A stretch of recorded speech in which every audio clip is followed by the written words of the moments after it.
एक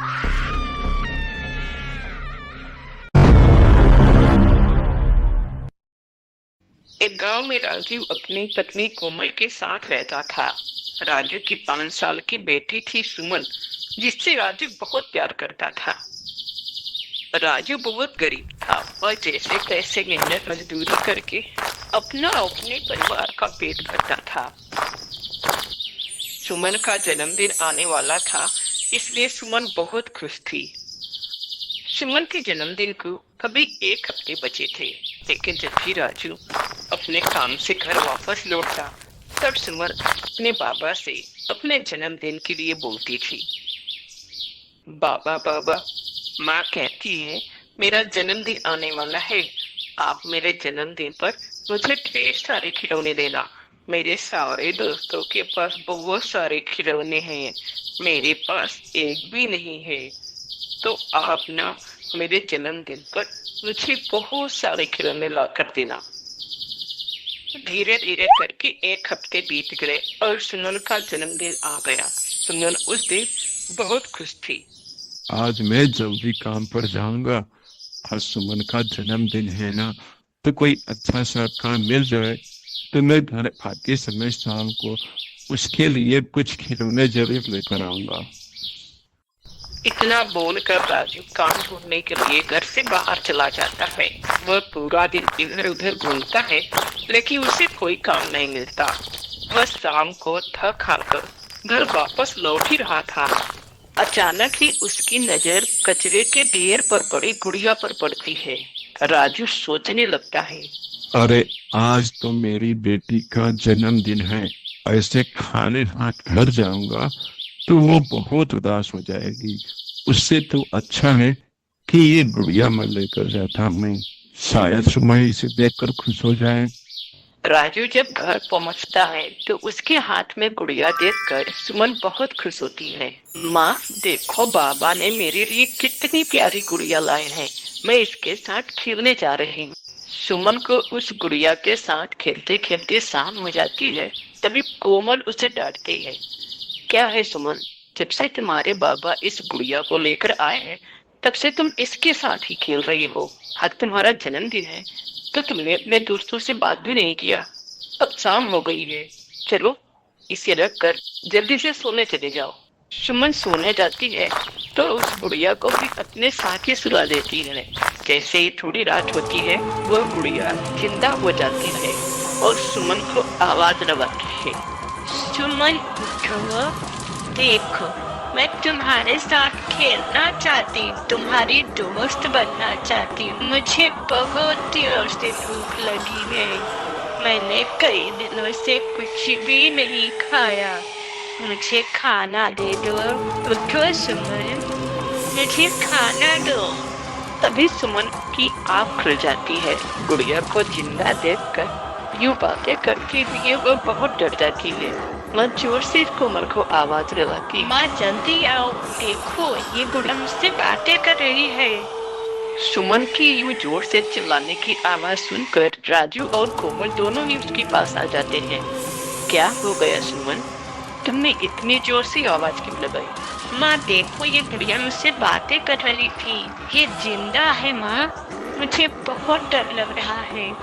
ये गुड़िया मुझसे खाना मांग रही थी, मुझसे दोस्ती करने के लिए बोल रही थी। क्या है सुमन, जब देखो उटपटांग हरकतें करती रहती हो। जरूर तुमने कोई सपना देखा होगा। गुड़िया कैसे जिंदा हो सकती है और वो बातें कैसे करेगी? चलो जल्दी जाकर सो जाओ। थोड़ी और रात होने पर गुड़िया में से अजीब अजीब सी आवाजें आने लगती है। वो आवाजें सुनकर सुमन की नींद खुल जाती है।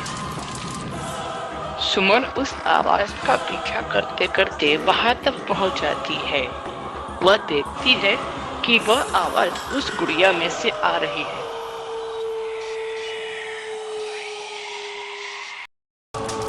यह सब देखकर सुमन बहुत डर जाती है।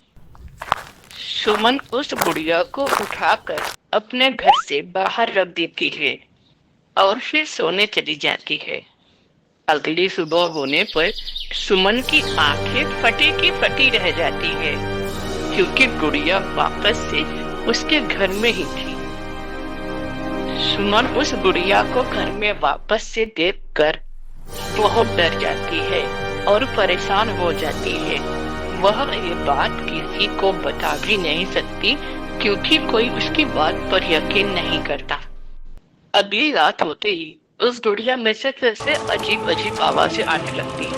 आवाजें सुनकर सुमन की नींद खुल जाती है और वह उस गुड़िया के पास पहुंच जाती है।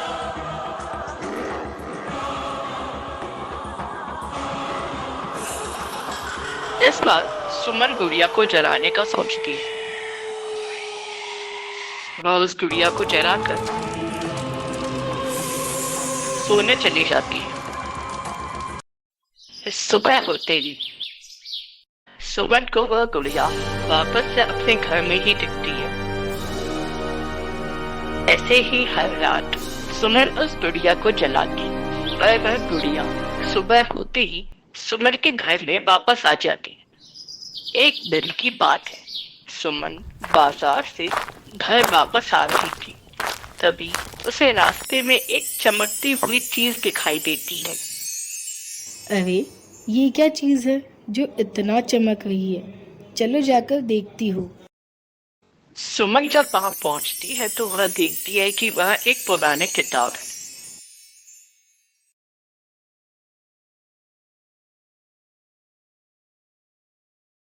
सुमन उसे लेकर घर वापस आ जाती है।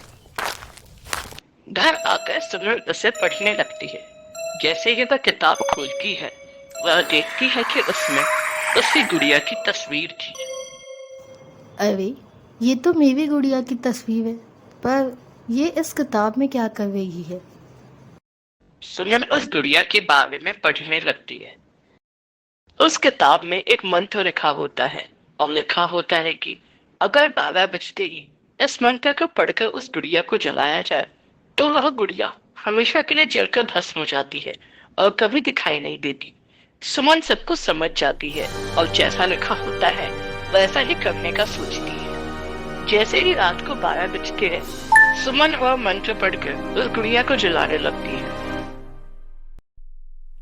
धीरे धीरे वह गुड़िया जलकर भस्म हो जाती है और सुमन को कभी दिखाई नहीं देती।